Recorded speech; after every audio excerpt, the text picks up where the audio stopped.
Почитувани, ги следите вестите на Канал 8. Во неделата вечерта се случил физички инцидент меѓу жители на населбата Усова Чешма и лица кои дошле да одбранат малолетник кој бил затекнат при обид за кражба. Во инцидентот неколку лица се здобиле со повреди, а во смирувањето на тензиите интервенирала и полицијата. Тони Ајтовски ги има деталите. Во неделата вечерта, еден час по стапувањето во сила на ограничувањето за движење на граѓаните, дошло до физичка пресметка меѓу жители на населбата Трајаново Трло и група која дошла да одбрани малолетник кој бил затекнат при обид за кражба. Во инцидентот неколку лица се здобиле со телесни повреди. Според жителите и покрај полицискиот час продолжиле кражбите во нивните домови, поради што се принудени сами да го чуваат имотот. Почна тука да има висок, такво до најскочиме, пеа се збрали, двојца со компе од таму, со спалки, жени излезоа на доа, колите тука застанаа и го детето претепаа. И на жената се кира извадија. И она вика, јас си го тражам мажу. Како мажу? Они нагор се пода на доа, на еден со не држали преко главата и се разбегаа. Треснале го човек, улегнале у куќата, сите се на кола дрндава, скршена кола, сите се нападнаа со секири, ние искочиме тука, они почнаа да мават, полицијата ништо не може да и направи. Дето го претепа, дето тука го освестуваме, тука го надеме крв, целото беше на еден гори у таквото идеја нападнаа го, се држали, удрија го, тоа дете се држали го, удрија. Исто еден тука комши, он дојдел си да види што работа, се држали, разцепија му главата у болница. Случајот бил пријавен во полициската станица во Кочани, а направен е увид на лице место. Повредените сами побарале лекарска помош. Од општа болница информираа дека 2 часа по стапувањето во сила на полицискиот час на итната медицинска помош во болницата се јавиле 3 лица со телесни повреди, од нив 2 со контузии на главата, а еден со исеченици на лицето и рацете. Им била укажана соодветна медицинска помош пошто се пуштени на домашно лекување. Од секторот за внатрешни работи од Штип го потврдија случајот, но до затварањето на овие вести не излегува со подетални информации, освен дека истиот се уште не е комплетиран и се работи. Градоначалникот на Кочани Николчо Илиев во писмено соопштение до јавноста остро го осудува инцидентот со порака дека кражбите, физичките пресметки и прекршувањето на полицискиот час се казниви дела за кои се одговара. При тоа ги повика сите граѓани, без оглед на возраста, полот или националната припадност, да се воздржат од постапки со кои се разгорува меѓунационалната нетрпеливост, како и да престане говорот на омраза по социјалните мрежи и поделбите на граѓаните по која и да е основа. Инаку, пред еден месец, жителите од Трајаново Трло организираа мирен протест поради зачестените кражби во домовите. При тоа побараа од надлежните органи да преземат мерки за спречување и откривање на сторителите. Бројот на активни случаи позитивни на COVID-19 во Кочани во моментов изнесува 308. Во модуларната болница во Кочани хоспитализирани се вкупно 29 пациенти.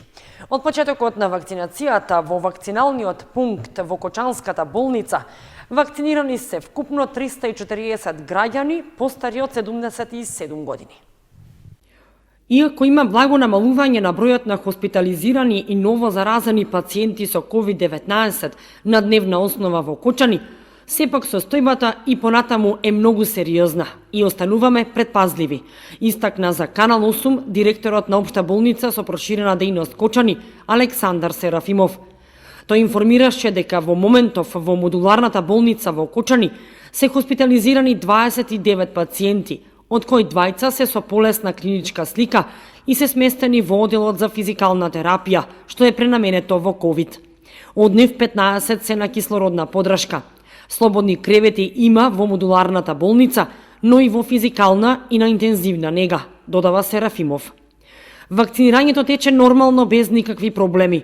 Од почетокот на вакцинацијата во Кочани досега се вакцинирани вкупно 340 граѓани постари од 77 години, кои се пријавиле за вакцинација преку Мој термин и матичен лекар.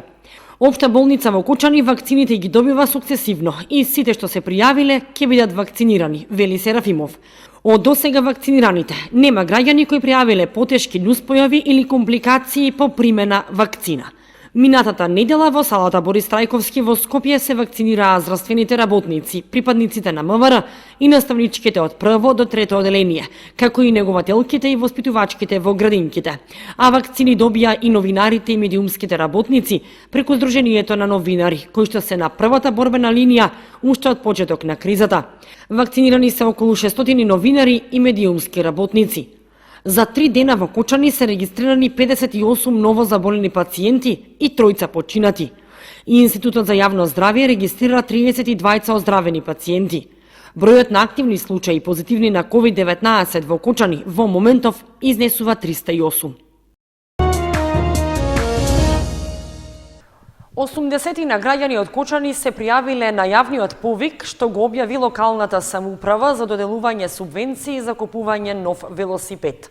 Се работи за мерка од програмата за заштита на животната средина, со која треба да се влијае за подигање на јавната свест за намалување на аерозагадувањето од моторните возила. 83 лица, кои се жители на Кочани, поднеле барање за добивање субвенции за набавката на велосипед по јавниот повик што минатиот месец го распиша општина Кочани. Од локалната самоуправа информираа дека општинските служби кои ја спроведуваат постапката од 13 април ќе почнат со увид на купените велосипеди, а за кои граѓаните бараат субвенционирање. При тоа, сите баратели телефонски ќе бидат известени за начинот и времето на контролата, а потоа ќе биде изработено решение од страна на Комисијата за субвенционирање и на секој барател ќе му се надомести трошок во висина од по 3000 денари во нето износ. Според јавниот повик, барање за субвенција можеше да поднесе само едно полнолетно лице од едно домаќинство. При тоа, барателот треба да е полнолетен жител на Кочани и да има платено данок на имот за стамбениот објект во кој живее. Од општинскиот буџет беа обезбедени 350.000 денари за да се стимулира набавката на 100 нови велосипеди според принципот прв дојден, прв услужен.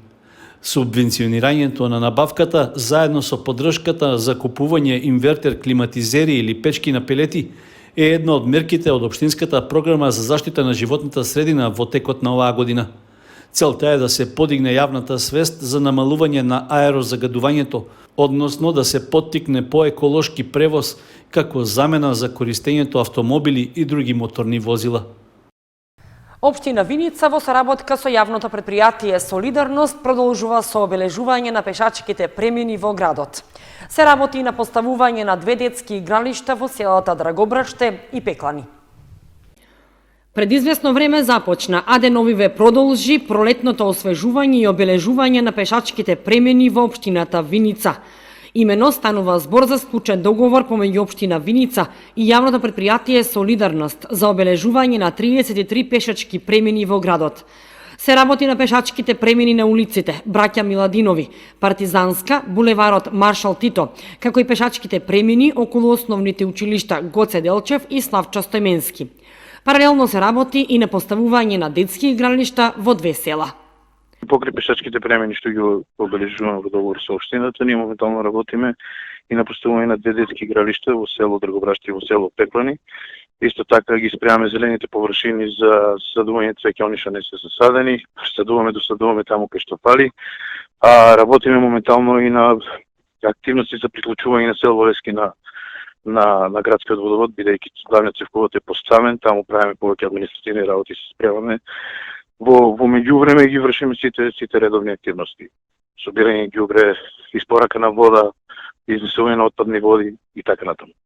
Инаку во изминативе денови јавното предпријатие Солидарност постави водоводна и канализациона линија во должина од 200 метри во селото Трстија за потребите на населението од ова село, како и за црквата Свети Петар и Павле, која е во изградба.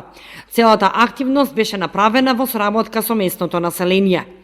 Пред известно време јавното предпријатие апелираше на одговорност во однос на зачувување на животната средина и подигање на свеста кај граѓаните за чиста околина.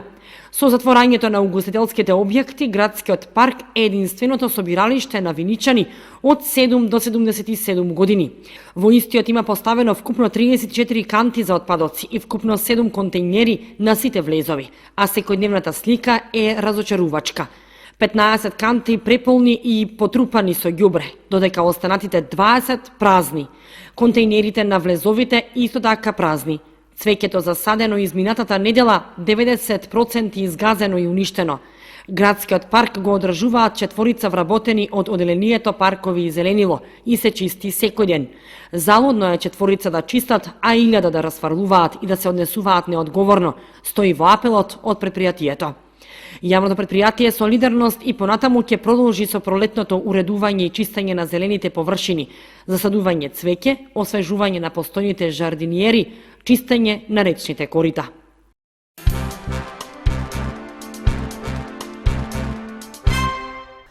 Општинскиот комитет на ВМРО ДПМН е откочани на прес преку фотографии обвинија за, како што велат, негарантираната безбедност на граѓаните на патот од Оризари до местноста Добра вода, порачувајќи да се преземат мерки за зголемување на безбедноста на патот.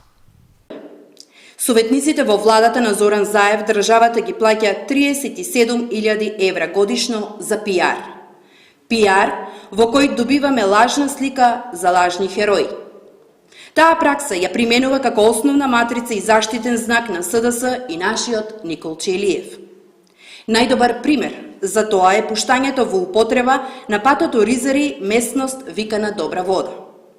Фотографиите, кои ќе ви ги презентираме, говорат за тоа дека безбедноста воопшто не е гарантирана за посетителите. Но очигледно, тоа не им пречеше на представниците од власта масовно да го прослават отварањето и пуштањето во употреба како завршен проект на најнебезбедносниот 2-километарски пат. Буквално, цела влада се сликаше собирајќи ефтини политички поени. Но ние, како опозиција, предлагаме да се преземат соодветни мерки.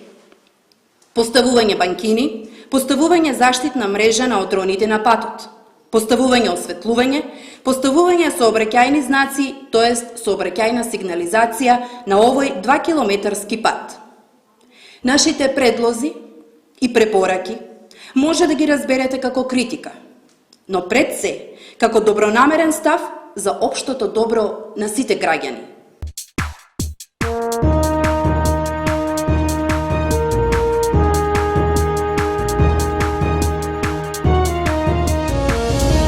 И за крај информацијата од спортот. Без бодови остана екипата на Осогово на домашен терен на надпреварот со Китго од Пехчево. Виничка Слога пак успеа да извлече бод на гостувањето во Прилеп против Победа. Викендов се одигра 22-то коло во првенството на втората фудбалска лига Исток, во кое второлигашот Осогово остана со празни раце. На стадионот Никола Мантов, жолтосините се сретнаа со екипата на Китго од Пехчево, која успеа да ги освои 3 бода, откако забележа минимална победа од 1:0. Во текот на целиот надпревар се играше доста затворено на двете страни, иако имаше неколку шанси за промена на резултатот. Сепак, во поголемиот дел од надпреварот, ниедна од нив не беше искористена и кога се очекуваше дека ќе се заврши без погодок, казната за домашните стигна во 83-та минута. Гостинскиот играч Алексовски нафрли по слободниот удар на левата страна, а неговиот соиграч Ступик со глава ја погоди мрежата на Осогово. Со тоа го постави конечниот резултат и го зголеми бодовното салдо за својата екипа.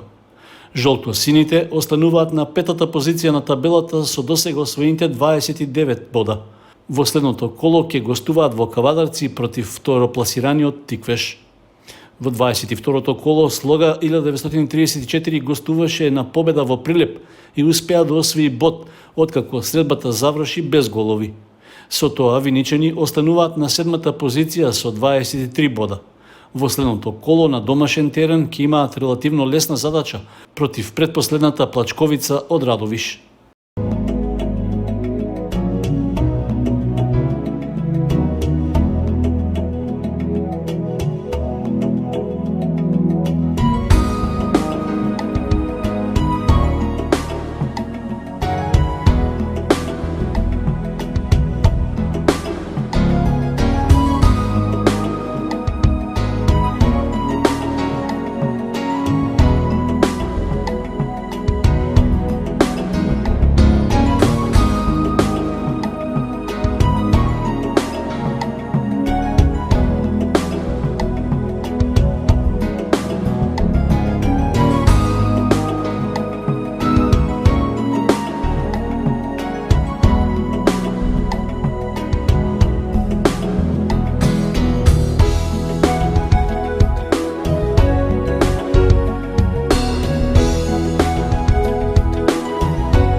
Почнувани со прогнозата за времето ги завршуваме и овие вести на Канал 8. Ви благодариме што бевте со нас. Довидување.